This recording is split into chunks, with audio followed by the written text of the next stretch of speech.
नमस्ते आप सभी का। तो आज कंटिन्यूटी का चैप्टर हम लोग कंटिन्यू करते हैं। तो कंटिन्यूटी में एसेंशियल जो आइडिया है वो हम लोगों ने पिछले वीडियो में डिस्कस किया था कि हम लोग जो चेक करेंगे कि फंक्शन कोई एक पर्टिकुलर पॉइंट पर कंटिन्यूस है कि नहीं उसके डोमेन में। तो हम लोग उसके लिए क्या चेक करेंगे कि अगर हम लोग उस पॉइंट को लेफ़्ट से अप्रोच करते हैं तो फंक्शन किस वैल्यू को अप्रोच कर रहा है, मतलब कि उसका लेफ़्ट हैंड लिमिट क्या है। और फिर अगर उस पर्टिकुलर पॉइंट को हम लोग राइट से अप्रोच करते हैं तो फिर फंक्शन किस वैल्यू को अप्रोच कर रहा है, मतलब कि उसका राइट हैंड लिमिट क्या है। तो अगर लेफ्ट हैंड लिमिट और राइट हैंड लिमिट दोनों इक्वल है तो हम लोग कहेंगे कि लिमिट एग्जिस्ट, और फिर जो भी वैल्यू है वो आपका लिमिट हो गया। अब उसके बाद काम क्या है हम लोग का कि उस पर्टिकुलर पॉइंट पर फंक्शन क्या वैल्यू ले रहा है वो देखना।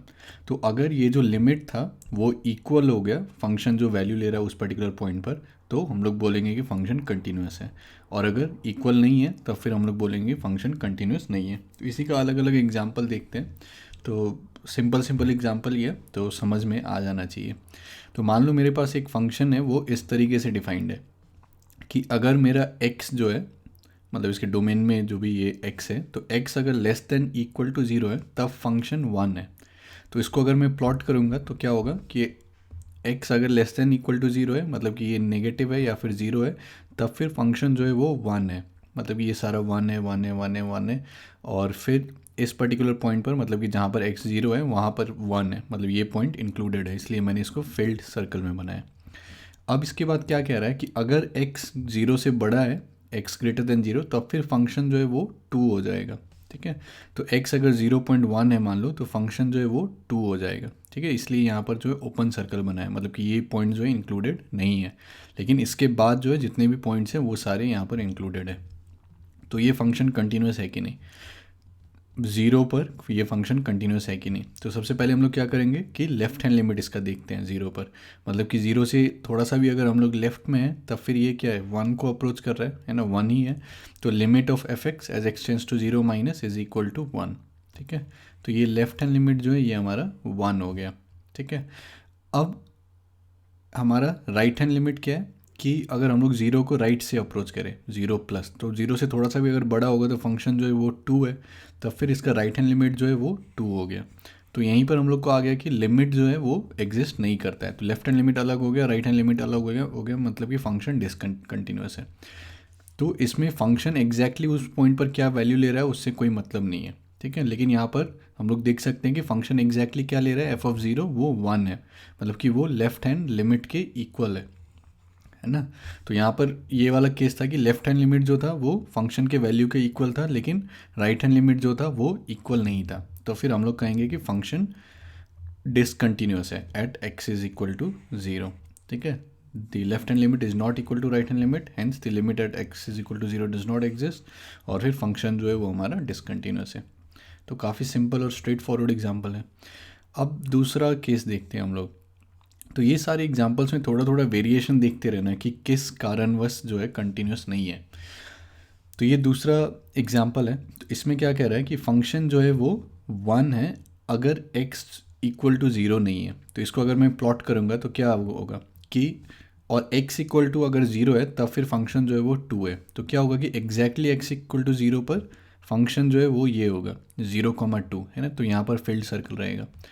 और फिर अगर ज़ीरो नहीं है, मतलब एक्स कहीं भी इधर नॉन ज़ीरो है, तब फिर फंक्शन जो है वन ले रहा है। तो फंक्शन का ग्राफ कुछ इस टाइप से होगा कि अगर नॉन ज़ीरो है तब फंक्शन आपका वन हो गया है ना।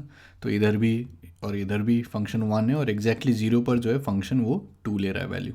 तो इस केस में हम लोग क्या करेंगे कि सबसे पहले लेफ्ट हैंड लिमिट चेक करो। तो ये ज़ीरो को लेफ्ट साइड से अप्रोच करो, तब फिर हम लोग देख रहे हैं कि वन को अप्रोच कर रहा है या फिर वन ही है ना। तो लेफ्ट हैंड लिमिट जो है वो भी वन हो गया। फिर राइट हैंड लिमिट अगर हम लोग राइट साइड से अप्रोच करेंगे तब भी वन है, ये वन है हम लोग का।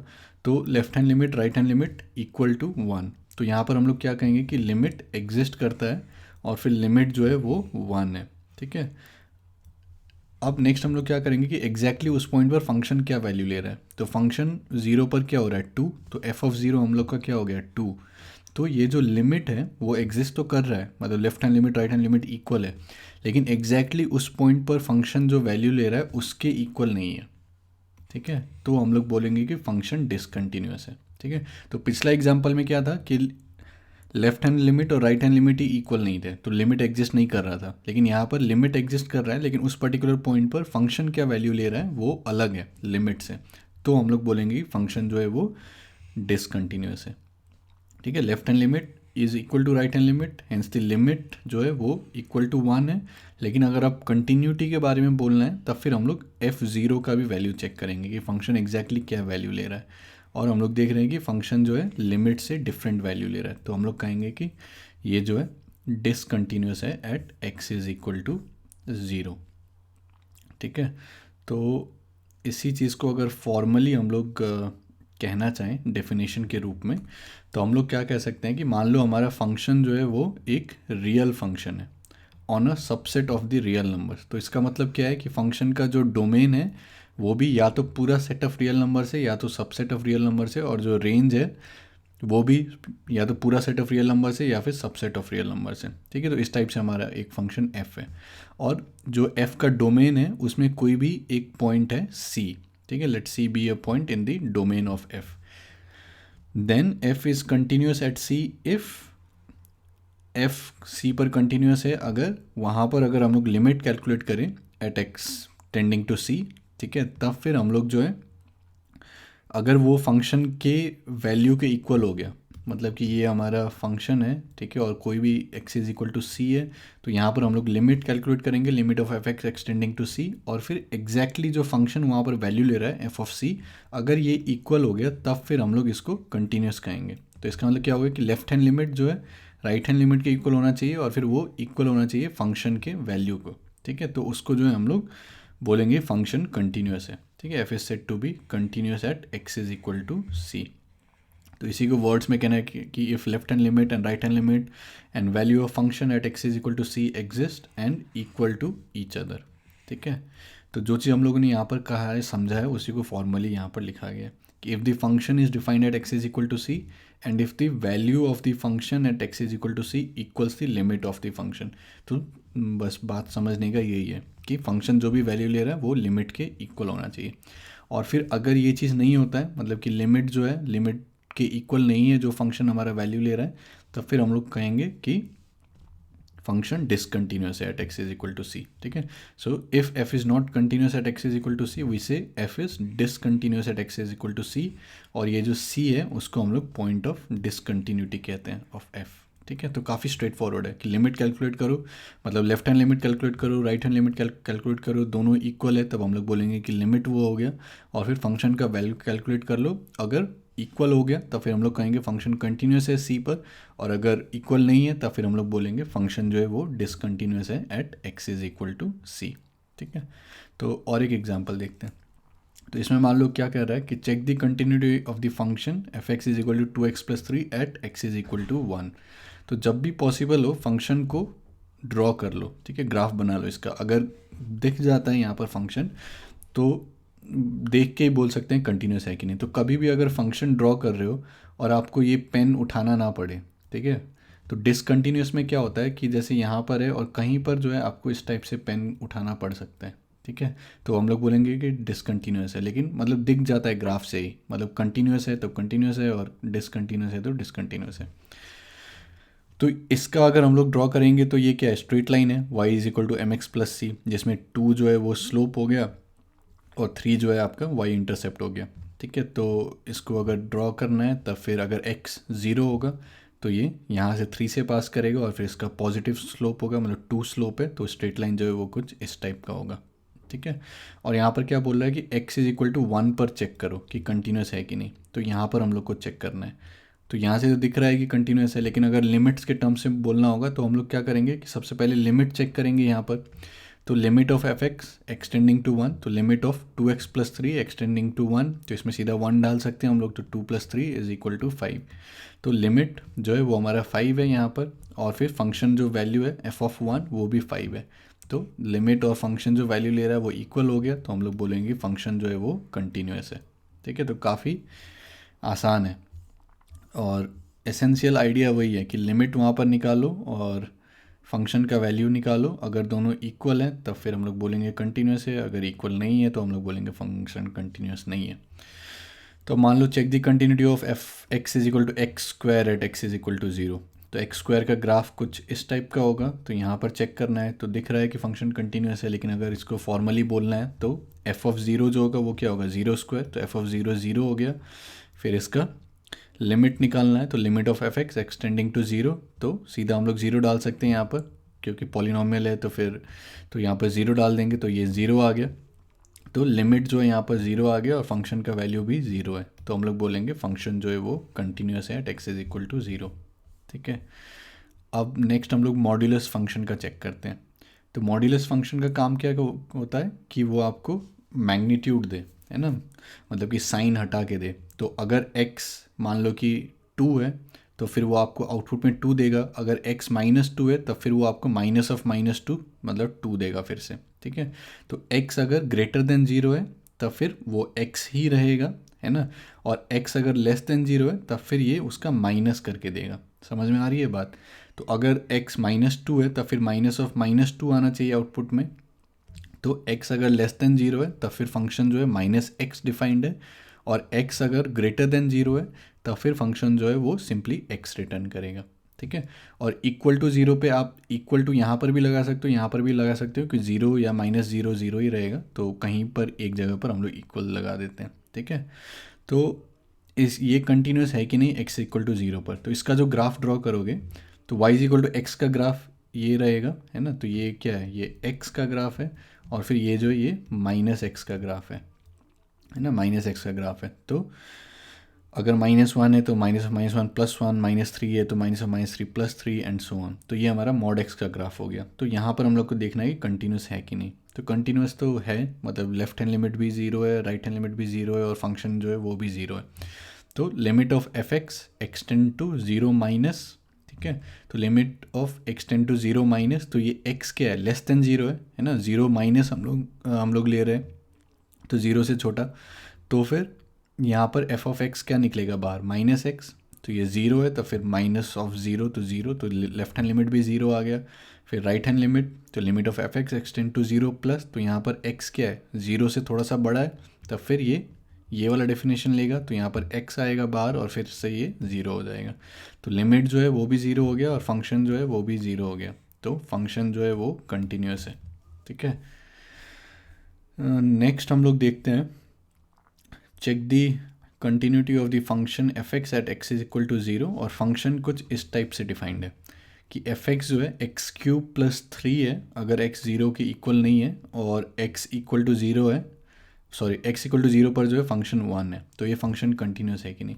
तो इसके ग्राफ के बारे में अगर सोचोगे तो सबसे पहले तो x अगर 0 है तब फिर ये फंक्शन क्या है, 1 है, तब जो है ये 1 है। ठीक है, और अगर फंक्शन 0 नहीं है तब ये x³ + 3 है ना। तो नॉर्मली x³ का ग्राफ कुछ इस टाइप से होता है, तो इसमें 3 जोड़ देंगे हम लोग, तो x³ + 3। तो यहाँ पर क्योंकि x इक्वल टू 0 पर तो ये यहाँ पर डिफाइंड है ना 1, तो फंक्शन जो है वो कुछ इस टाइप का आपको दिखेगा, है ना। तो ये वाला जो वैल्यू है ये 3 है। ठीक है, तो यहाँ पर हम लोग क्लियरली देख सकते हैं कि अगर लेफ्ट हैंड लिमिट कैलकुलेट करेंगे तो 3 आएगा, राइट हैंड लिमिट कैलकुलेट करेंगे तो 3 आएगा, लेकिन फंक्शन जो वैल्यू है वो 1 ले रहा है, तो फंक्शन डिसकंटिन्यूस होगा। तो इसी को अगर लिखना है तो limit of f x tending to 0, तो लिमिट एक्सटेंडिंग टू 0, तो यहाँ पर x नॉन जीरो है ना, क्योंकि टेंडिंग टू 0 है, तब फिर ये क्या हो जाएगा, x³ + 3, ये वाला डेफिनेशन लेगा यहाँ पर।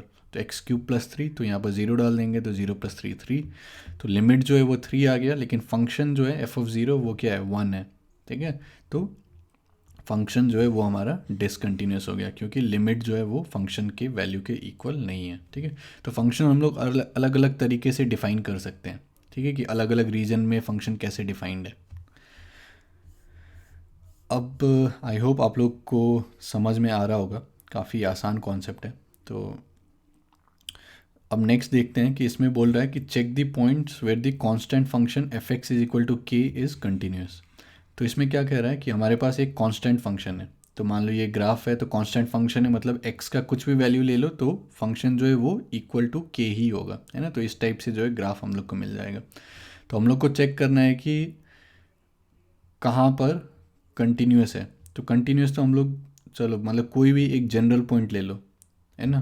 तो x इज़ इक्वल टू सी ले लो मान लो, तो वहाँ पर क्या होगा, कि एफ ऑफ सी क्या होगा, एफ ऑफ सी, और फिर लिमिट अगर एफ ऑफ सी क्या होगा, के, है ना, एफ ऑफ सी के होगा, और फिर जो लिमिट हम लोग देखेंगे limit of f x extending to c, तो वो भी के होगा क्योंकि एफ एक्स तो के ही है हमेशा, तो लिमिट जो है वो भी के होगा, और जो फंक्शन वैल्यू ले रहा है वो भी के होगा। तो फिर मतलब सारा ये जो रियल नंबर है इसके डोमेन में, मतलब हर जगह ये कंटिन्यूस है, तो function is continuous at every real number. ठीक है, अब नेक्स्ट देखते हैं, prove that the identity function on real numbers given by f x is equal to x is continuous at every real number. तो identity function मतलब कि जो भी हम लोग इसको इनपुट करेंगे ये बाहर वही निकाल के देगा, है ना, y is equal to x. तो इसका ग्राफ कुछ इस टाइप से दिखेगा आपको। तो हम लोग कोई भी एक जनरल पॉइंट ले लेते हैं इसके डोमेन में, तो मान लो कि मैंने कोई भी एक c ले लिया, ठीक है, तो एफ ऑफ सी क्या होगा, c, है ना, एफ ऑफ सी होगा, और लिमिट अगर हम लोग देखेंगे तो limit of f x extending to c, तो लिमिट, तो एफ एक्स क्या है, एक्स है, तो x as extending to c, तो ये भी सी आ जाएगा, है ना। तो फंक्शन जो है वो लिमिट के इक्वल हो जाएगा, तो function is continuous at every real number, मतलब कोई भी रियल नंबर हम लोग ले लें तो फंक्शन जो है वो कंटिन्यूस रहेगा। ठीक है, तो ये जो हम लोग बोल रहे हैं कि फंक्शन कंटिन्यूस रहेगा, तो इसको फॉर्मली हम लोग एक बार समझ लेते हैं। तो हम लोग कह क्या रहे हैं कि फंक्शन मान लो मेरा कुछ इस टाइप से है, ठीक है, और कोई एक पर्टिकुलर पॉइंट पर जो है हम लोग कंटिन्यूस है कि नहीं वो चेक कर सकते हैं, है ना, कि इस पर्टिकुलर पॉइंट सी पर अगर हम लोग लिमिट निकालेंगे और फंक्शन का वैल्यू चेक करेंगे, अगर दोनों सेम है तो हम लोग बोलेंगे कि इस पर्टिकुलर पॉइंट पर फंक्शन जो है वो कंटिन्यूस है। ठीक है, अब अगर फंक्शन के डोमेन में जितने भी पॉइंट्स हैं हर पॉइंट पर जो है फंक्शन कंटिन्यूस है अगर, तब फिर हम लोग बोलेंगे कि ये जो फंक्शन है वो कंटिन्यूस फंक्शन है। थोड़ा सा सटल डिफरेंस है, ठीक है, कि एक पर्टिकुलर पॉइंट पर कंटिन्यूस डिसकंटिन्यूस होने का मतलब क्या होता है, और फिर अगर जितने भी पॉइंट्स हैं डोमेन पर हर एक पॉइंट्स पर अगर कंटिन्यूस है तो फिर हम लोग उस फंक्शन को कंटिन्यूस फंक्शन बोलते हैं। ठीक है, तो इसी को डेफिनेशन में यहाँ पर बोला गया कि a real function F is said to be continuous if it is continuous at every point in the domain of f। मतलब कि ये फंक्शन का जो भी डोमेन है उसमें जितने भी पॉइंट्स है हर पॉइंट्स पर जो है ये कंटिन्यूस है। ठीक है, तो मान लो हमारे पास एक फंक्शन इस टाइप से है एफ ऑफ एक्स, और इसका जो डोमेन है वो है क्लोज इंटरवल ए कॉमा बी, क्लोज इंटरवल ए कॉमा बी, मतलब कि ए और बी के बीच में जितने पॉइंट्स हैं वो भी, और फिर ए वाला जो पॉइंट है वो भी, और फिर बी वाला जो पॉइंट है वो भी। तो इसको हम लोग कंटिन्यूस कब कहेंगे, जबकि हम लोग कोई भी एक जनरल पॉइंट ले लेते हैं, मान लो सी, ये ए और बी के बीच में, और यहाँ पर जो है अगर हम लोग इसका लेफ्ट हैंड लिमिट देखेंगे, ठीक है, limit of f x extend to c minus, right hand limit देखेंगे f x x tends to c plus, तो दोनों इक्वल होना चाहिए, तो हम लोग उसको लिमिट कहेंगे, limit of f x extending to c, और फिर जो फंक्शन वैल्यू ले रहा है सी पर तो उसके इक्वल होना चाहिए। ठीक है, तो ये एक क्राइटेरिया हो गया कि सी अगर ए और बी के बीच में है, मतलब कि ओपन इंटरवल ए और बी। ठीक है, तो सी अगर इसमें ले रहे हैं, और फिर ये जो बाउंड्री वाले पॉइंट्स हैं, तो बाउंड्री वाले पॉइंट पर अब ये क्या है, ये ए है ना, लेफ़्ट साइड का बाउंड्री है, तो यहाँ पर लेफ्ट हैंड लिमिट के बारे में बात करने का कोई सेंस नहीं बनता है क्योंकि यहाँ पर फंक्शन डिफाइंड ही नहीं है ना, तो ये वाला चीज़ के बारे में बात ही नहीं करेंगे लेफ्ट हैंड लिमिट के बारे में। तो अगर डोमेन के एक्सट्रीम पॉइंट्स पर हम लोग देखेंगे तब हम लोग यहाँ पर बस ये देखेंगे कि यहाँ पर अगर मैं राइट हैंड लिमिट देखता हूँ, मतलब कि अगर इस साइड से मैं अप्रोच करता हूँ, तब यहाँ पर जो फंक्शन वैल्यू ले रहा है एफ ऑफ ए उसके इक्वल है कि नहीं। ठीक है, तो समझ में आ रही है बात कि यहाँ पर लेफ्ट हैंड लिमिट चेक करने का कोई सेंस नहीं बनता है क्योंकि यहाँ पर फंक्शन डिफाइंड ही नहीं है, तो हम लोग बस मतलब हम लोग फंक्शन के डोमेन में चेक कर रहे हैं। ठीक है, तो यहाँ पर हम लोग बस राइट हैंड लिमिट लेंगे और फिर फंक्शन देख रहे हैं कि यहाँ पर क्या वैल्यू ले रहा है, अगर दोनों सेम है तो कंटिन्यूस बोलेंगे, और अगर नहीं है तो फिर इसको बोलेंगे यहाँ पर कंटिन्यूस नहीं है। मान लो कि अगर फंक्शन ऐसे आ रहा होता और बाउंड्री पर जो है कुछ यहाँ पर वैल्यू ले रहा होता, ठीक है, तो हम लोग बोलते कि फंक्शन कंटिन्यूस नहीं है, ठीक है, उस केस में, लेकिन यहाँ पर हम लोग बोलेंगे फंक्शन कंटिन्यूस है। ठीक है, अब इसके लिए जैसे जो राइट साइड वाला बाउंड्री है तो वहाँ पर राइट हैंड लिमिट के बारे में बात करने का कोई सेंस नहीं बनता है क्योंकि यहाँ पर फंक्शन डिफाइन नहीं है, तो इसमें हम लोग बस क्या करेंगे कि लेफ्ट हैंड लिमिट चेक करेंगे, limit of f x as x tends to b minus, तो लेफ्ट साइड से, और फिर फंक्शन एग्जैक्टली वहाँ पर क्या वैल्यू ले रहा है एफ ऑफ बी उसको चेक करेंगे, अगर दोनों इक्वल हो गया तब फिर हम लोग बोलेंगे फंक्शन कंटिन्यूस है वहाँ पर। ठीक है, तो आई होप आपको समझ में आया होगा।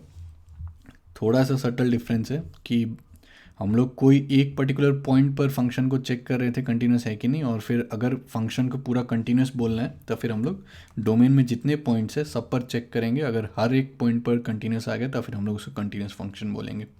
अब ये एक थोड़ा सा ट्रिवियल केस है कि मान लो बस एक ही पॉइंट पर फंक्शन डिफाइंड है, मतलब कि उसका जो डोमेन है, डोमेन में बस एक ही पॉइंट है, ठीक है, और यहाँ पर फंक्शन का कुछ एक वैल्यू है, तब फिर इसको हम लोग कंटिन्यूस फंक्शन बोलेंगे, क्योंकि यहाँ पर लेफ्ट हैंड लिमिट का भी कोई सेंस नहीं बनता है, राइट हैंड लिमिट का कोई सेंस नहीं बनता है, तो इसको जो है हम लोग कंटिन्यूस फंक्शन बोलेंगे, ठीक है। तो इसमें ज़्यादा दिमाग खर्च करने की ज़रूरत नहीं है, ये बस एक ट्रिवियल केस है जिसमें कि डोमेन जो है बस एक ही पॉइंट है, सिंगलटन, ठीक है, मतलब एक ही एलिमेंट है डोमेन में, तो वहाँ पर जो भी फंक्शन का वैल्यू है वो फंक्शन का वैल्यू है। तो यहाँ पर left hand limit, right hand limit, ये सब का कोई सेंस नहीं बनता है, तो इसको जो हम लोग कंटिन्यूस कहेंगे।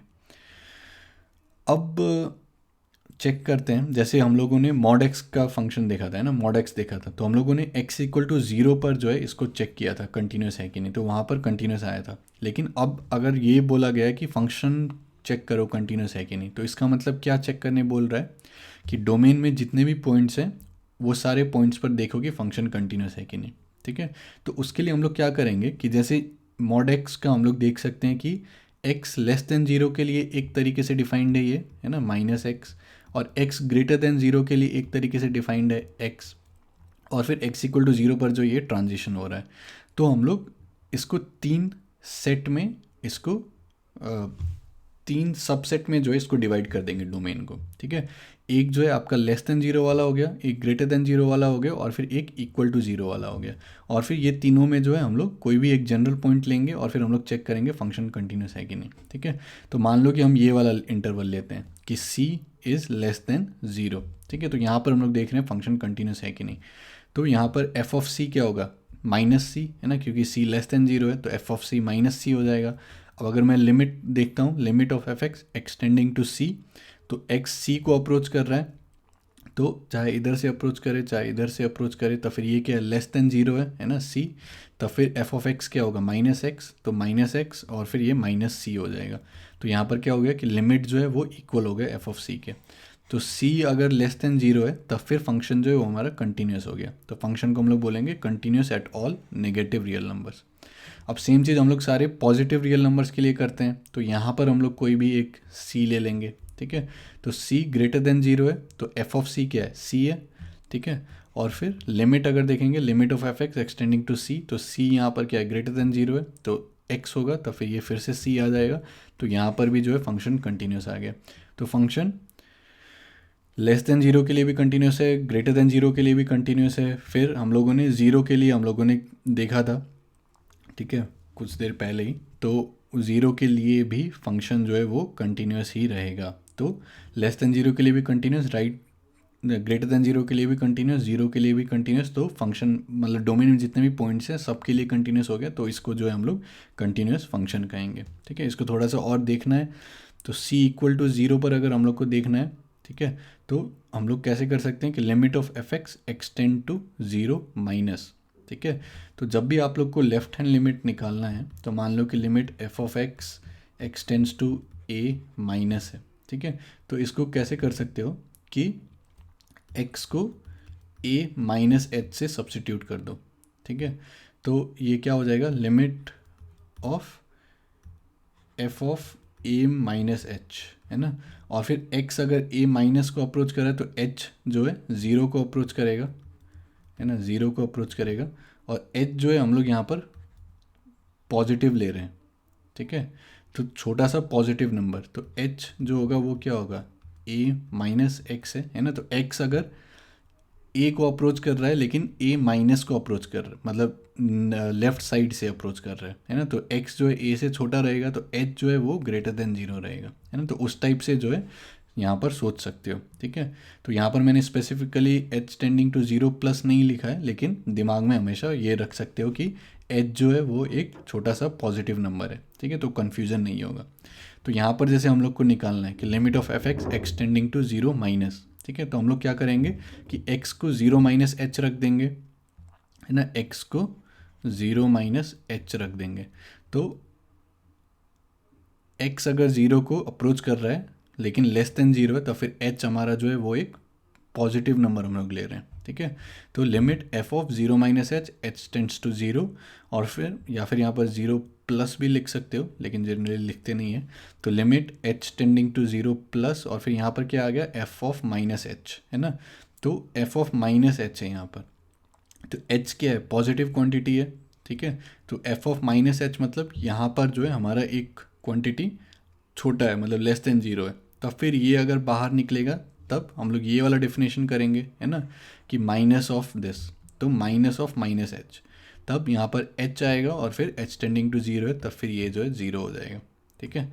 और फिर limit f of x extending to zero plus, तो फिर से अगर हम लोग को राइट हैंड लिमिट निकालना है, ठीक है, f x extending to a plus, तो फिर हम लोग क्या कर सकते हैं, substitute x is equal to a plus h, ठीक है, जिसमें कि एच जो है एक पॉजिटिव नंबर है, ठीक है।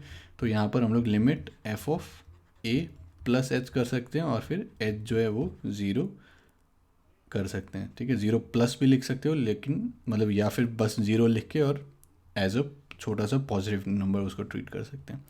तो limit h tending to zero f of zero plus h, तो ज़ीरो प्लस एच आपका क्या होगा, एफ ऑफ एच। तो ये एच ये ज़ीरो से बड़ा है, तो हमारा पॉजिटिव नंबर है यहाँ पर, तब फिर ये बस x निकलेगा, तब यहाँ पर बस h निकलेगा, तो ये ज़ीरो हो जाएगा, ठीक है। तो ज़ीरो पर जो है वो कंटिन्यूस है, ठीक है। तो इसको जो है हम लोग एक कंटिन्यूस फंक्शन बोल सकते हैं। तो अब मान लो मेरे पास ये नेक्स्ट एग्जांपल है, एक पॉलिनोमियल फंक्शन है, तो f x is equal to x cube plus x square minus one.